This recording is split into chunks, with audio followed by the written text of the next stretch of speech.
الحمد لله رب العالمين والعاقبة للمتقين والصلاة والسلام على سيد الأنبياء والمرسلين محمد وعلى آله وأصحابه أجمعين. أما بعد، فأعوذ بالله من الشيطان الرجيم. بسم الله الرحمن الرحيم. ربنا وابعث فيهم رسولا منهم يتلو عليهم آياته ويزكيهم ويعلمهم الكتاب والحكمة إنك أنت العزيز الحكيم. وقال تبارك وتعالى في مقام آخر: لقد كان لكم في رسول الله أسوة حسنة. صدق الله مولانا العلي العظيم. معزز سامعین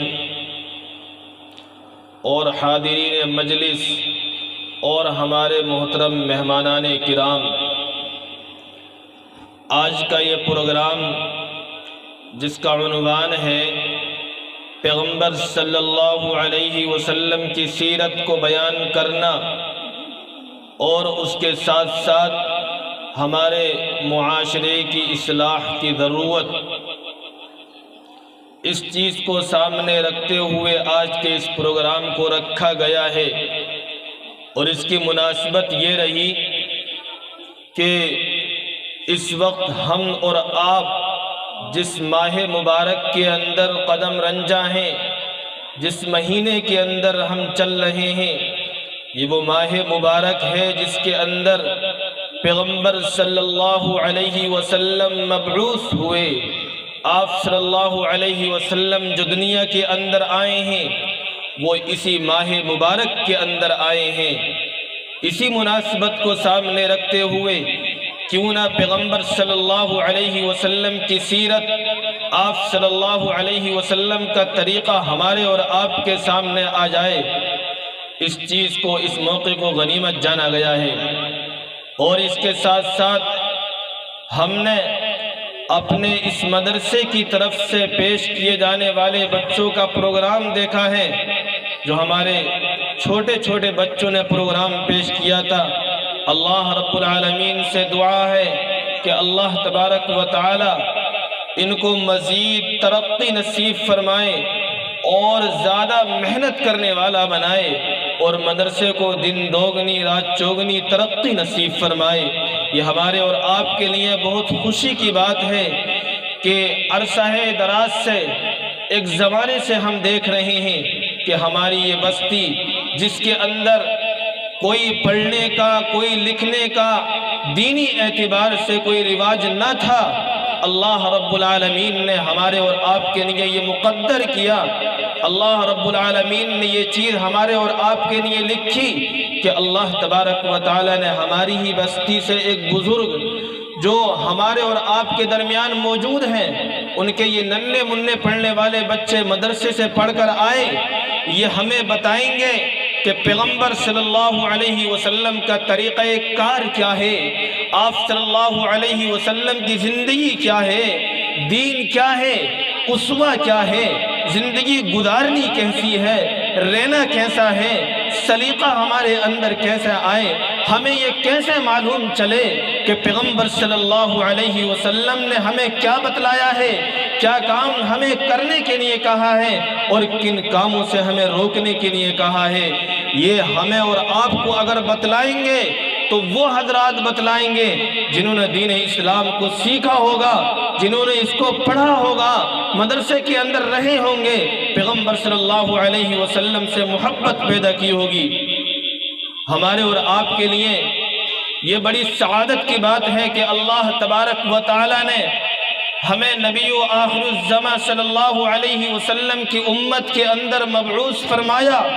یہ ہماری خوش قسمتی کی بات ہے، یہ ہمارے نصیبے کی بات ہے کہ اللہ تبارک و تعالی نے اپنا امتی بنایا ہے. نہ جانے ہم اگر نبی صلی اللہ علیہ وسلم کی امت کے اندر نہ ہوتے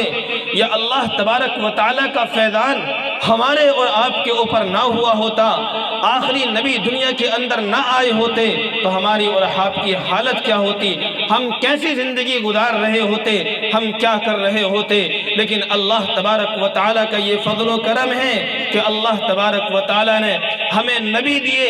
وہ نبی دیے جو آخری الزماں ہیں اور جن سے محبت کرنے کے لیے ہم سے کہا گیا ہے۔ اگر ہم نے نبی و آخری الزماں سے محبت نہیں کی، ان کی بات کو ہم نے نہیں مانا، تو یقیناً ہم دنیا کے اندر کامیاب نہیں ہیں۔ قرآن مقدس کے اندر فرمایا گیا ہے، جس نے نبی کی اطاعت کی اس نے میری اطاعت کی، اور جس نے نبی کی اطاعت نہیں کی اس نے میری اطاعت نہیں کی۔ وہ اپنا ٹھکانہ جہاں چاہے بنائے، لیکن اللہ رب العالمین کے یہاں وہ مقبول بندہ نہیں ہے، وہ محبوب بندہ نہیں ہے۔ ہماری اور آپ کی قدر اگر اللہ رب العالمین کی نظر کے اندر ہے، اللہ تبارک و تعالیٰ کے یہاں اگر ہماری قدر ہے، تو صرف اس بات پر ہے کہ ہم نبی سے محبت کرتے ہوں، نبی سے عشق ہمارے دل کے اندر ہو، نبی پاک صلی اللہ علیہ وسلم کی تعلیم کو ہم جانتے ہوں۔ اگر ہم آپ صلی اللہ علیہ وسلم کی تعلیم کے جاننے والے بن جائیں، یقیناً حالات کیسے ہی ہو جائیں، کتنے ہی پریشان کن ہو جائیں، کتنے ہی دشوار کن ہو جائیں، ہم کبھی مایوس نہ ہوں، ہمیں کبھی تکلیف نہ ہو، ہمیں کبھی کوئی پریشانی نہ ہو۔ آج اگر ہمارے اوپر حالات آتے ہیں، پریشانیاں آتی ہیں اور پریشانیوں کا ہمیں سامنا کرنے پڑتا ہے، تو وجہ صرف اور صرف یہ ہے کہ اگر ہم نے دنیا کے اندر رہتے ہوئے کسی چیز کو نہیں سیکھا ہے، کسی چیز کو نہیں سمجھا ہے، تو وہ پیغمبر صلی اللہ علیہ وسلم کی ذات مبارکہ ہے، آپ صلی اللہ علیہ وسلم کی زندگی ہے۔ ہمارا یہ دعویٰ ہے کہ ہم نبی پاک صلی اللہ علیہ وسلم سے محبت کرتے ہیں، عشق ہمارے دل کے اندر ہے۔ اگر کوئی گستاخ نبی کی شان میں گستاخی کرتا ہے تو اس وقت ہمارے دل چھلنی ہو جاتے ہیں، ہمیں پریشانیاں ہوتی ہیں، اور اتنی پریشانی ہوتی ہے، دل میں تو بہت ساری باتیں آتی ہیں لیکن اپنے بس میں کچھ نہیں ہے، تو ہم جو ہے صرف جو ہمارے دل کے جذبات آئے اس کو ویسے ہی پی جاتے ہیں اور ویسے ہی خاموش ہو جاتے ہیں۔ میرے بھائی، ہمارے دل کے اندر جو یہ جذبہ آ رہا ہے اور یہ جو دعویٰ ہو رہا ہے، یہ اس لیے ہے کہ ہمیں نبی پاک صلی اللہ علیہ وسلم سے محبت ہے۔ لیکن ایک بات میں پوچھنا چاہتا ہوں، ہم اور آپ جو اس مجمع کے اندر بیٹھے ہوئے ہیں، آپ میں سے ہر ایک کوئی مجھے یہ بات بتائے کہ پیغمبر صلی اللہ علیہ وسلم سے جو ہمیں عشق ہے، آپ صلی اللہ علیہ وسلم سے جو ہمیں محبت ہے، کہ ہم نے نبی پاک صلی اللہ علیہ وسلم کی ساری زندگی کو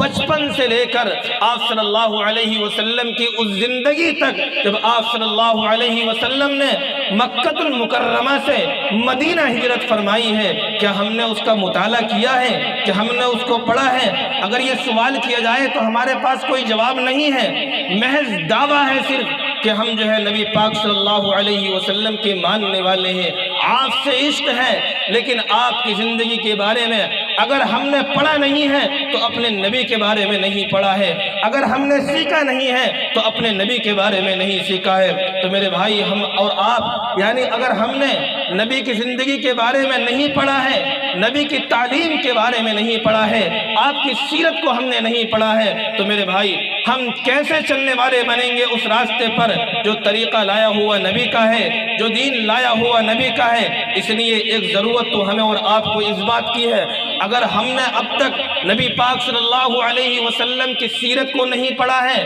آپ صلی اللہ علیہ وسلم کی زندگی کو نہیں پڑھا ہے، ہم میں سے ہر ایک کے اوپر ضروری ہے، لازمی ہے کہ نبی پاک صلی اللہ علیہ وسلم کی سیرت کو جو ہے پڑھا جائے۔ کتابیں دستیاب ہیں، ہندی جس سے پڑھنی آتی ہے ہندی کے اندر بھی موجود ہے، اردو کے اندر بھی جو ہے کتابیں موجود ہیں۔ اس لیے ضرورت ایک تو اس بات کی ہے کہ محض دعویٰ صرف زبان سے نہ ہو، جمع خرچ صرف زبان کا نہ ہو، بلکہ پیغمبر صلی اللہ علیہ وسلم کے حقیقی عاشق بن جائیں، آپ سے حقیقت کے اندر محبت ہو۔ اگر یہ کام ہم نے کر لیا تو حالات جو ہمارے اوپر آئے ہوئے ہیں، جو پریشان کن ہمارے لیے حالات ہیں، کہ ہم دیکھتے ہیں کہ آئے دن شکایتیں اس بات کی ہیں کہ صاحب معاشرہ خراب ہو رہا ہے، سماج خراب ہو رہا ہے، ہماری کتنی بچیاں ایسی ہیں جو مرتد ہو گئیں، اسلام سے پھر گئیں، ہمیں تکلیف ہوتی ہے، اور اتنی تکلیف ہمیں ہوتی ہے، اتنی تکلیف ہمیں ہوتی ہے کہ ہم مایوس ہو جاتے ہیں، ہمیں پریشانی ہوتی ہے کہ ہمارے بس میں یہ نہیں ہے کہ ہم ان بچیوں کو روکیں، ان بچیوں کو ہم روک سکیں۔ میرے بھائی،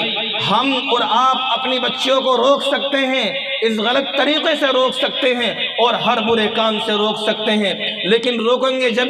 جب ہم پیغمبر صلی اللہ علیہ وسلم کے بارے میں جانتے ہوں، آپ کی تعلیم کے بارے میں جانتے ہوں۔ اگر ہم تعلیم کے بارے میں نہ جانیں، پیغمبر صلی اللہ علیہ وسلم کی سیرت کے بارے میں ہمیں نہیں معلوم ہے، تو ہم کیسے اپنے بچوں کے اندر دین منتقل کریں گے؟ کیسے پہنچائیں گے ہم دین بچوں تک اپنے؟ کیسے ہم اپنی نسلوں کی حفاظت کریں گے؟ اس لیے ضرورت ہمیں اور آپ کو اس بات کی ہے کہ خود بھی اس چیز کی فکر کریں اور اس کے ساتھ ساتھ اپنے بچوں کی بھی فکر کریں، اپنے بچوں کے اندر دینی تعلیم لائیں۔ میں اس بات کا انکار نہیں کر رہا کہ بچوں کو اسکول نہ پڑھایا جائے، بچوں کو اسکول کے اندر بھیجا جائے، اسکولی تعلیم بھی دی جائے، بچوں کو آگے بڑھایا جائے۔ اب تو زمانہ اس ترقی کا ہے، یعنی زمانہ وہ آ گیا ہے کہ اس زمانے کے اندر اگر ہم نے اپنے بچوں کو نہیں پڑھایا تو جیسے ہم نے یعنی ہمارے آباء و اجداد نے ان پڑھ رہ کر زندگی گزار دی، اب وہ دور نہیں ہے۔ اگر ہم نہیں پڑھے، اپنے بچوں کو ہم نے نہیں پڑھایا، تو گویا ہم تنزل کی طرف جا رہے ہیں، اس درجے کی طرف جا رہے ہیں کہ ہم اپنے آپ کو ہر چیز سے ناآشنا کر رہے ہیں۔ تو میں یہ بات عرض کر رہا تھا کہ ہمیں دینی تعلیم یعنی دنیاوی تعلیم دینی بھی ضروری ہے بچوں کو، تاکہ ہمارے بچے آگے بڑھے، ڈاکٹر بنے، انجینئر بنے، ماسٹر بنے، لیکن اس کے ساتھ ساتھ فکر ہمیں یہ بھی کرنی ہے کہ ہمیں اپنے بچوں کو اسلامی تعلیم بھی دینی ہے، دینی تعلیم بھی ہمیں اپنے بچوں کو دینی ہے۔ یہ ہمارے ننھے منھے معصوم سے بچے مدرسے کے اندر آ رہے ہیں، کہاں ہماری پوری بستی کے بچے ابھی آ پا رہے ہیں؟ اس لیے ضرورت ہمیں اس بات کی ہے کہ ہمیں اپنے بچوں کو مدرسے سے جوڑ دیا جائے، مدرسے کی تعلیم دے دی جائے۔ ہونا تو ہمیں یہ چاہیے تھا کہ ہم خود سے اس بات کے جاننے والے ہوتے، خود سے اپنے بچوں کو پڑھاتے، خود سے اپنے بچوں کو سکھاتے، لیکن ہم اور آپ خواب غفلت کے اندر رہے، غفلت کی زندگی ہم گزارتے رہے۔ اس لیے اب ضرورت اس بات کی ہے کہ ہم اپنے بچوں کو دینی تعلیم سے آشنا کریں۔ اگر ہم نے ان کو دینی تعلیم سکھائی، اگر ہم نے ان کو کچھ بتلا دیا، کل جب ہم دنیا کے اندر نہیں رہیں گے تو یہی بچے ہمارے لیے ایصال ثواب کا ذریعہ بن جائیں گے، یہ ہمارے لیے کچھ پڑھ کر ثواب پہنچا دیں گے۔ اور اگر ہم نے ان کو ماسٹر بنا دیا اور دنیاوی تعلیم دے دی اور دنیاوی تعلیم کے اندر اتنا آگے بڑھا دیا، تو میں ایک واقعہ آپ کے سامنے عرض کرتا چلوں۔ علی گڑھ یونیورسٹی کا واقعہ ہے کہ ایک صاحب بڑے حاجی نمازی اپنے بچوں کو اسکول کی تعلیم دی، اسکول کے اندر بچوں کو آگے بڑھایا، بچوں کو اسکول کے اندر ترقی دی، یہاں تک کہ ان کے بچے ڈاکٹر بنے، انجینئر بنے اور بڑی بڑی ڈگریاں لے کر اسکولوں اور یونیورسٹیوں سے جب آنے کے بعد میں گھر پر رہ رہے ہیں، زندگی گزار رہے ہیں۔ والد صاحب ایک نمازی آدمی بچوں سے صبح کو کہتے ہیں بچوں چلو نماز پڑھنے کے لیے چلو، تو بچے بولتے ہیں ابا یہ کیسی بات آپ کر رہے ہیں ہم سے، یہ کیا کہہ رہے ہیں آپ ہم سے؟ ہم تو اتنی بڑی ڈگریاں لے کر آئے ہیں، ہم تو اتنا سب کچھ سیکھ کر آئے ہیں، اور آپ یہ کیسی بات کر رہے ہیں؟ آپ تو وہی پرانے زمانے کی بات کر رہے ہیں، وہی بات کر رہے ہیں جو پہلے کے لوگ کرتے چلے آئے تھے۔ ترقی کا زمانہ ہے۔ دیکھیے میرے بھائی، لوگوں نے ترقی اس چیز کو سمجھ لیا ہے کہ دین سے دور ہو جائیں، اسلام سے کٹ جائیں، وہ کلچر ہمارے اوپر آ جائے جو کلچر یعنی امریکہ کا ہے اور یورپ کا ہے۔ آج آپ کو معلوم نہیں ہے، میں تاریخ کے اور قریب آپ کو لے کر آتا ہوں، زمانے کے قریب لے کر آتا ہوں، ماحول کے قریب لے کر آتا ہوں۔ اس وقت جو ماحول بنا ہوا ہے یورپ اور امریکہ کا، ان کی حالت یہ ہے کہ وہ لوگ انہوں نے ساری برائیوں کی حدیں پار کر دی ہیں۔ پیغمبر صلی اللہ علیہ وسلم کے اوپر جتنی کیچڑیں ان لوگوں سے اچھالی گئی ہیں، جتنا پیغمبر صلی اللہ علیہ وسلم کے بارے میں انہوں نے برا بھلا کہا ہے، ہمارے نبی کے بارے میں جیسے جیسے کلمات انہوں نے کہے ہیں، آج وہ ان کی کتابوں کے اندر موجود ہیں۔ اور جو ان کی کتابوں کے اندر موجود ہیں ہمیں معلوم نہیں ہے۔ معلوم کیوں نہیں ہے؟ اس لیے نہیں معلوم ہے کہ ہم نے جو ہے دین نہیں سیکھا ہے، اسلام نہیں سیکھا ہے، زبان ہم نے نہیں سیکھی ہے، اس لیے ہمیں نہیں معلوم ہے۔ لیکن ان کے ایسے ایسے اعتراض ہیں نبی پاک صلی اللہ علیہ وسلم کی زندگی کے اوپر، آپ صلی اللہ علیہ وسلم کے بارے میں، جو ہمیں شرمسار کر دیتے ہیں۔ اور یہ صرف یہیں تک نہیں رکتے ہیں، اسلام کو نیچا دکھانے کے لیے، اسلام کا جو بلندی تھی، اسلام کی جو ترقی تھی، ایک زمانے کے اندر محمد الرسول اللہ صلی اللہ علیہ وسلم کے آنے کے بعد جو اسلام نے ترقی کی تھی، اسلام جو عروج پر چڑھا تھا، حضرت عمر رضی اللہ تعالی عنہ کے زمانے کے اندر 22 لاکھ مربع میل پر اسلامی حکومت تھی۔ لیکن جب زوال آیا ہے اور اسلام کے اوپر زوال ہوا ہے اور یہ لوگ جب آگے بڑھے ہیں، زمانے نے ایسی کروٹ لی ہے، ایسی کروٹ لی ہے، آج لوگ اسلام کے اوپر اعتراض کر رہے ہیں، دین کے اوپر اعتراض کر رہے ہیں۔ ہمارا اور آپ کا کوئی شعبہ دین کا ایسا نہیں ہے جس کے اوپر اعتراض نہ ہو۔ ہمارے پردے کے اوپر، اسلامی تعلیم کے اوپر، ہر چیز کے اوپر اعتراض لوگوں نے کیے ہیں اور غلط چیزیں لوگوں کے اوپر جو ہے لوگوں کے ذہنوں کے اندر ڈالی ہیں، اور وہ اس کام کے اندر جو ہے آگے بڑھ رہے ہیں، ترقی کر رہے ہیں۔ لیکن میں جو بات عرض کر رہا ہوں وہ یہ ہے کہ وہ لوگ، ان کی حالت یہ ہے کہ وہ لوگ اسلام تو ان سے، اسلام کا تو انہیں کوئی مطلب ہی نہیں۔ کیوں؟ اس لیے کہ انہیں اسلام سے چڑ ہے، اسلام کو قبول انہیں نہیں کرنا ہے۔ لیکن حالت ان کی یہ بنی ہوئی ہے آج کہ وہ لوگ اسلام سے دور ہوئے اور اپنے آپ کو خود سے نئی تہذیب کے اندر ڈھالا، اپنی عقل کے پیچھے چلے، اور اپنی عقل کے پیچھے چلنے کے بعد انہوں نے ساری حدیں پار کرتے چلے گئے، انسانیت کی ساری حدیں پار کر دی۔ زنا ان کے یہاں عام ہوا، عورتوں کو وہ اپنے گھروں سے باہر نکال لائے۔ آج ان کی حالت یہ ہے کہ وہ لوگ پریشان ہیں، شراب کو ان لوگوں نے عام کیا، اور آج پتہ ہے ان کی حالت کیا ہے؟ موجودہ حالت ان کی یہ ہے کہ اب وہ لوگ اپنے آپ کو، امریکہ کے اندر دیکھ لیجئے کتنے لوگ ایسے ہیں جو کتے بن کر زندگی گزار رہے ہیں، سور بن کر زندگی گزار رہے ہیں۔ یعنی وہ لوگ یہ چاہ رہے ہیں کہ جب ان کی ساری حدیں پار ہو گئیں کہ زنا کو ان لوگوں نے ہر طریقے سے کر کے دیکھ لیا، اب کوئی راستہ ان کو نہیں ملا، پیسہ بھرپور ہے پاس میں، لہذا عیش کے لیے اب وہ لوگ اس حالت کے اوپر پہنچ گئے ہیں کہ کتوں جیسی زندگی گزار رہے ہیں۔ بتائیے انسانیت کے لیے کہ انسانیت اتنی مجروح ہو گئی کہ انسان جو ہے اتنا نیچے جو ہے چلا گیا۔ ہمیں جو ہے جس چیز سے تکلیف ہوتی ہے، جس سے پریشانی ہوتی ہے، آج وہ لوگ اس چیز کو لا رہے ہیں۔ اور اس کے ساتھ ساتھ ہم دیکھ رہے ہیں کہ ہمارا جو معاشرہ ہے، ہم جو مشرقی لوگ ہیں، ادھر کے جو رہنے والے ہیں، جب سے یہ موبائل آیا ہے نا، یہ موبائل، اس موبائل کے ذریعے سے ہمارے بال بچے اور ہماری چھوٹی چھوٹی نسلیں بھی اس طرف چل دی ہیں۔ حالات بنے ہوئے ہیں ایسے۔ ہم دیکھ رہے ہیں کہ پیغمبر صلی اللہ علیہ وسلم کا طریقہ ہماری پوری زندگی کے اندر نہیں ہے۔ سر کے بال سے لے کر پیر کے ناخن تک ہمارے لیے جو فرمایا گیا تھا کہ تمہیں اسوہ بنانا ہے پیغمبر صلی اللہ علیہ وسلم کی سیرت کو، آپ صلی اللہ علیہ وسلم کی سیرت کو اپنانا ہے، آپ کے طریقے کو اپنانا ہے اور زندگی کے ایک ایک شعبے کے اندر اس کو ڈھالنا ہے۔ لیکن ہم نے کیا ایسا کہ پیغمبر صلی اللہ علیہ وسلم کی سیرت کو تو ہم نے ایک طرف رکھا اور موجودہ زمانے کے جو ایکٹرز ہیں ان کی زندگی کو ہم نے اتارا ہے، ہمارے بچے ان کو اتار رہے ہیں، اور اگر وہ اتار رہے ہیں تو وہ غلط نہیں ہے، وہ اپنی جگہ صحیح ہیں۔ کیوں؟ اس لیے کہ ہم اپنے بچوں کو اس طرف بھیج رہے ہیں۔ ہم نے جب آزادی دے رکھی ہے تو بچے ہمارے کیوں نہ اس طرف جائیں؟ اس لیے ضرورت میرے بھائی اس چیز کی ہے کہ ہمیں خود سے فکر کرنی ہوگی، اپنی بھی فکر کرنی ہوگی، اپنی اولاد کی بھی فکر کرنی ہوگی، اپنی نسل کی بھی فکر کرنی ہوگی۔ بس میں آخر میں ایک بات عرض کروں اور اپنی بات کو ختم کر رہا ہوں کہ آج کا یہ پروگرام ہے پیغمبر صلی اللہ علیہ وسلم کی سیرت کے اوپر ہے، آپ صلی اللہ علیہ وسلم کی زندگی کے اوپر ہے۔ پیغمبر صلی اللہ علیہ وسلم کی زندگی ایک تو وہ ہے جو آپ کی بچپن کی زندگی ہے، جس سے ہمیں بہت ساری چیزیں سیکھنے کے لیے ملتی ہیں، اور پیغمبر صلی اللہ علیہ وسلم نے بہت ساری چیزیں ہم کو سکھلائی ہیں۔ اور ایک دور پیغمبر صلی اللہ علیہ وسلم کی سیرت کا اس وقت سے شروع ہوتا ہے جب پیغمبر صلی اللہ علیہ وسلم کا نکاح حضرت خدیجہ الکبریٰ رضی اللہ تعالی عنہ سے ہوتا ہے اور عنہا سے ہوتا ہے، اور اس کے بعد میں ایک دور ہمارا مکی زندگی سے شروع ہوتا ہے۔ لیکن ہمیں جو چیز اپنانے کے لیے کہا گیا ہے، جن چیزوں کو اپنے اندر لانے کے لیے کہا گیا ہے، پیغمبر صلی اللہ علیہ وسلم کی وہ زندگی ہے جو آپ صلی اللہ علیہ وسلم کی مدنی زندگی ہے۔ لہذا ہم دنیا کے اندر رہتے ہوئے کوئی کام کریں تو ضرورت اس بات کی ہے کہ ہم یہ دیکھ لیں کہ ہم جو یہ کام کر رہے ہیں کیا ہمارے نبی نے یہ کام کرنے کے لیے کہا ہے کہ نہیں کہا ہے؟ کیا صلی اللہ علیہ وسلم نے اس عمل کو اپنانے کے لیے کہا ہے کہ نہیں کہا ہے؟ یہ چیز ہم دیکھ لیں۔ کیوں؟ اس لیے کہ قرآن کے اندر فرمایا گیا ہے کل قیامت کے روز بہت سارے لوگ ایسے ہوں گے اللہ رب العالمین کے حضور پیش ہوں گے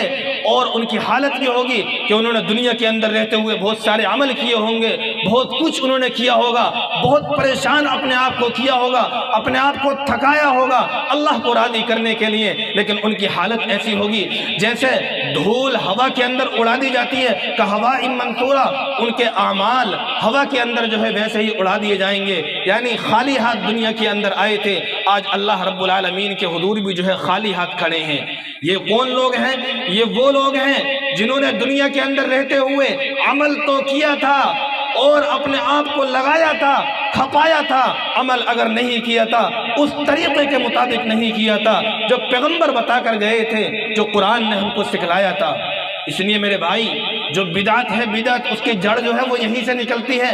کہ ہم جو ہے کوئی کام کر رہے ہیں، کوئی عمل کر رہے ہیں۔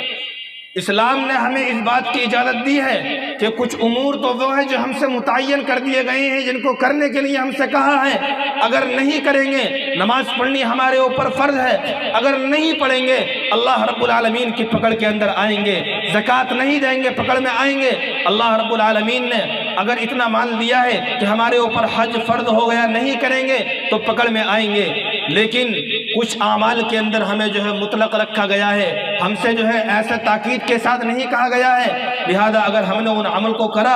اور تاکید کے ساتھ کرا، بزور کرا، تو میرے بھائی وہ عمل جو ہے ہمارے لیے بدعت بن جاتا ہے۔ میں اس کو اور تھوڑی واضح طور سے بات کو عرض کرنا چاہتا ہوں۔ مثال کے طور پر آج ہمارا یہ پروگرام ہو رہا ہے، ہم یہ کہیں کہ صاحب آپ کو اس پروگرام کے اندر آنا ضروری ہے، ہم اس کے اوپر لازمی کر دیں، اور یہ کہیں کہ اگر آپ اس پروگرام کے اندر نہیں آئے تو آپ گناہگار ہوں گے یا آپ جو ہے مطعون ہوں گے، اور ہم لوگ جو ہے ان کو شرمندہ کرنا چاہیں، تو یہی چیز بدعت بن جاتی ہے۔ یعنی اختیاری بات ہے، پروگرام کے اندر جس کا من چاہے آئے، جس کا من نہ چاہے نہ آئے، کوئی زور زبردستی نہیں ہے، لیکن جس کام کو ہم کرنے کے لیے زبردستی کریں گے وہی کام بدعت بن جائے گا۔ مثال کے طور پر ابھی 12 ربیع الاول کا مہینہ چل رہا ہے، 12 ربیع الاول کی تاریخ آنے والی ہے، اس کے اندر کچھ کام ایسے کیے جاتے ہیں نہ شریعت سے اس کا ثبوت ہے نہ سنت سے اس کا ثبوت ہے، کہیں سے کہیں تک اس کا ثبوت نہیں ہے، لیکن ان کاموں کو کرا جاتا ہے۔ اگر ہم ان کاموں کے اندر شریک ہوں گے، پیغمبر صلی اللہ علیہ وسلم سے کہیں تک یہ ثابت نہیں ہے کہ پیغمبر صلی اللہ علیہ وسلم کا عید میلاد النبی منایا جائے اور اس طریقے سے منایا جائے، آپ صلی اللہ علیہ وسلم نے کہیں نہیں فرمایا ہے۔ اور کیا نبی پاک صلی اللہ علیہ وسلم اس لیے آئے تھے کہ آپ کی جو ہے ایک دن میلاد النبی کر لی جائے اور بس پورے سال؟ نہیں میرے بھائی، آپ صلی اللہ علیہ وسلم نے ہمیں ہر طریقے سے سبق سکھایا ہے۔ دنیا کے اندر رہتے ہوئے آپ صلی اللہ علیہ وسلم ہمارے لیے ہر اعتبار سے نمونہ ہے، چاہے ہم تاجر ہوں، تجارت کے اعتبار سے بھی آپ صلی اللہ علیہ وسلم ہمارے لیے نمونہ ہے، اگر ہم زراعت کا کام کر رہے ہیں، کاشتکاری کا کام کر رہے ہیں، اس اعتبار سے بھی آپ صلی اللہ علیہ وسلم ہمارے لیے اسوہ اور نمونہ ہے۔ کوئی شعبہ یا کوئی چیز ایسی باقی نہیں ہے جہاں پیغمبر صلی اللہ علیہ وسلم نے ہمارے لیے رہنمائی نہ فرمائی ہو۔ اس لیے میں انہی باتوں پر اپنی بات کو ختم کر رہا ہوں۔ کئی ساری باتیں ہمارے سامنے آ گئیں، اللہ رب العالمین سے دعا ہے کہ اللہ تعالی حقیقت کو سمجھنے والا بنائے۔ آمین۔ وآخر دعوانا ان الحمد للہ رب العالمین۔